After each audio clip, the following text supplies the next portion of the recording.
scenes from days gone by.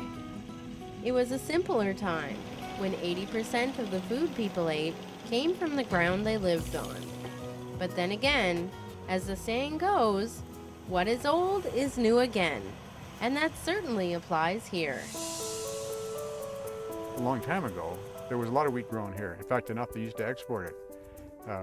If you look around in the museums, you see remnants of that infrastructure that is still sort of hanging around. You know, the old threshing machine and the odd fanning mill here and there. And it kind of makes you realize that they used to do it at one time because they couldn't really get wheat in as easy as they can now. And what you see here is a crop of heritage variety wheat and red fife, a crop that is very rare to Vancouver Island. Over the years, and talking to farmers and people that are in this business and know what they're talking about, have convinced me that the route to go is not with the modern hybrids, to stay with the heritage varieties of the grain. So these are not the modern hybrids that is commonly in your bread right now. But these heritage grains do seem to make an appearance in Wayne's wife's homemade bread.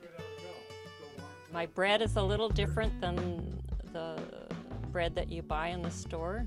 It's very substantial, it's very filling, and it just provides you with so much nutrition. You have one slice of that and you're good good for the day.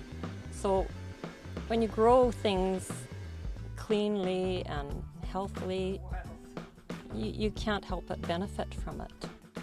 And with these beneficial grains comes a vision where Wayne provides the infrastructure for farmers, processors, and grain marketers to succeed in growing more local crops. So the vision I have is to bring all of these elements together by focusing on one component of that I think they will make all the other elements tie together, and that would be the cleaning plant and the hulling equipment. And that's, I think, what will encourage the farmers to grow grain if they can actually value add it that way. Wayne is very steadfast and passionate about his business. And so it's just a learning experience, and researches everything so well, and he talks to the farmers out in the prairies and finds out how they do things and what the equipment is that he needs. And so it's just been over a period of time we've just been accumulating these pieces of equipment. But Wayne and Carrie have a long way to go to see this vision through. Until then, rest assured, Wayne will not be going hungry. One thing I've noticed is that if you mill your flour fresh, there is enough flavor in that bread, you do not have to put anything on it, like butter or whatever.